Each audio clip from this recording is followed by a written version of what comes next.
اسلام کا عروج و زوال اور مسلمانوں کا عروج و زوال یہ ایک شے نہیں ہے۔ اسلام کے بارے میں حضور نے فرمایا تھا بدأ الاسلام غریبا وسیعود کما بدا فطوبی للغرباء۔ اسلام کا آغاز تو ہوا تھا اس حالت میں کہ وہ بہت ہی اجنبی تھا، کوئی اس کا جاننے پہچاننے والا تھا ہی نہیں۔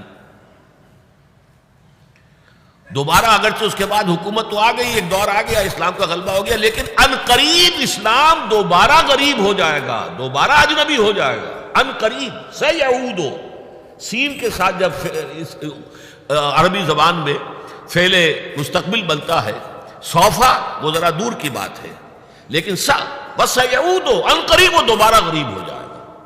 فطوبی للغرباء، تو مبارکباد اور تہنیت ہے ان لوگوں کے لیے جو اسلام کی غربت کے دور میں خود بھی غریب ہو جائیں، خود بھی اجنبی ہو جائیں، لوگ انہیں دقیانوسی کہیں۔ یہ ابھی تک چمٹے ہوئے ہیں سنت رسول کے ساتھ، یہ ابھی تک انہی چیزوں کے لیے دقیانوسی لوگ ہیں، یہ سارے فقرے ان پر شست کیے جائیں، وہ برداشت کریں، لیکن یہ کہ اسلام کا دامن ہاتھ سے نہ چھوڑیں۔ لیکن اسلام کا عروج خلافت راشدہ اور وہیں سے زوال شروع ہو گیا۔ 1400 برس مسلسل زوال کے، اسلام کو دوبارہ عروج حاصل نہیں ہوا۔ حال ہی کے وہ 2 اشعار 100% اپلیکیبل ہیں۔ پستی کا کوئی حد سے گزر نہ دیکھے، اسلام کا گر کر نہ ابھر نہ دیکھے، مانے نہ کبھی کہ مد ہے ہر جزر کے بعد، دریا کا ہمارے جو اتر نہ دیکھے۔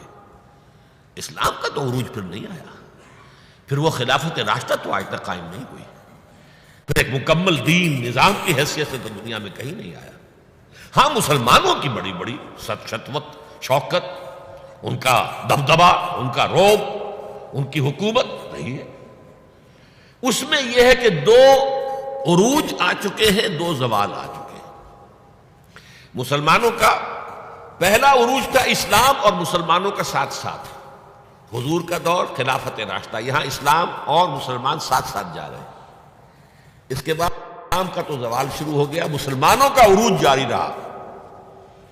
دور بنو امیہ اور اس کی فتوحات، دور بنو عباس اور اس کی فتوحات، روئے ارضی کی عظیم ترین سلطنت بنو عباس کی، تہذیب، تمدن، علوم، فنون، علم، روشنی، پھر ادھر سے بنو امیہ کا ختم ہوا، چراغ گل ہوا، تو ادھر چراغ جو ہے امیہ کا روشن ہو گیا، اسپین کے اندر، ہسپانیہ میں۔ یہ سارا دور عربوں کا عروج جاری ہے، مسلمانوں کا عروج جاری ہے، اگرچہ اسلام کا زوال خلافت راشدہ کے ساتھ ہی شروع ہو چکا۔ پھر ایک وقت آیا کہ مسلمانوں کا بھی زوال آ گیا۔ پہلے کروسیڈرز نے آ کر پٹائی کی اور بہت پٹائی کی۔ 1099 میں یروشلم جو فتح کیا انہوں نے، تو جس قدر کچھ تو خون کیا ہے، جتنا قتل عام کیا ہے، خود جو یورپین مورخین ہیں وہ بھی شرماتے ہیں اس کا ذکر کرتے ہیں۔ سارا میڈیٹرینین کا علاقہ انہوں نے فتح کر لیا تھا اور تہس نہس کر دیا تھا۔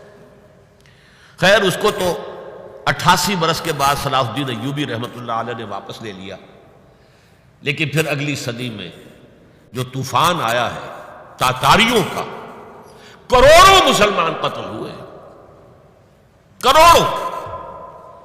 1258 میں سقوط بغداد اور خلافت بنو عباس کا ٹمٹماتا ہوا چراغ روشن، مستعصم باللہ کو گھسیٹ کر محل سے نکالا، جانور کی ایک کھال کے اندر لپیٹا، اور تاتاریوں نے اپنے گھوڑوں کی سمت علیہ کچل دیا۔ اور شیخ سعدی نے کہا آسماں را حق بود در خون بارد بر زمین، بر زوال ملک مستعصم امیر المومنین۔ یہ عربوں کا زوال، اور نوٹ کر لیجئے پلیز، اس وقت سے عرب امت مسلمہ کی قیادت سے معزول کر دیے گئے،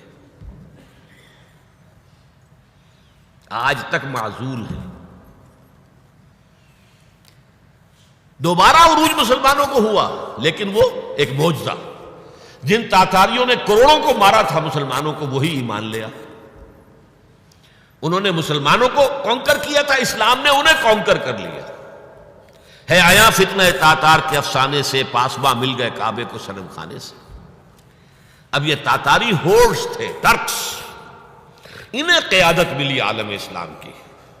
ترکان تیموری ہندوستان میں، ترکان صفوی ایران میں، ترکان سلجوقی مڈل ایسٹ میں، ترکان عثمانی کا تو کہنا ہی کیا ہے، ایشیا مائنر سے شروع ہو کر پھر یہ کہ 3 بر اعظموں پر سلطنت روما کی طرح کی ایک عظیم سلطنت قائم کی ہے، دی گریٹ آٹومان امپائر، اور خلافت بھی انہیں منتقل ہو گئی۔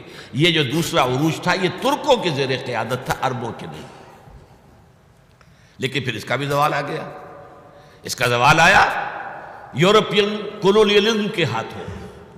آغاز ہوا 1492 میں، سقوط غرناطہ، فال آف گرناڈا۔ اس کے بعد 1498 میں round the Cape of Good Hope, راستہ تلاش کر دیا واسکو ڈی گاما نے، اور یہ سیلاب جو ہے کولونیل سیلاب آ گیا، ہندوستان، جزائر شرق الہند، یہ سارا آج کا انڈونیشیا، ملائیشیا، ہندوستان، یہ سب کے سب جو ہے فتح ہوتے چلے گئے، جس کا کلائمیکس تھا اس صدی کے، پچھلی صدی کے آغاز میں۔ اب 21ویں صدی ہے، 20ویں صدی کے آغاز میں پہلی جنگ عظیم کے بعد تمام عالم اسلام یورپی حکومتوں کے زیر نگین آ گیا۔ تو یہ نوٹ کر لیجئے کہ ان 1400 سالوں میں امت مسلمہ کا ایک عروج، پھر ایک زوال، پھر ایک عروج، پھر ایک زوال۔ لیکن اسلام ایک ہی عروج تھا، اس کے بعد سے مسلسل زوال۔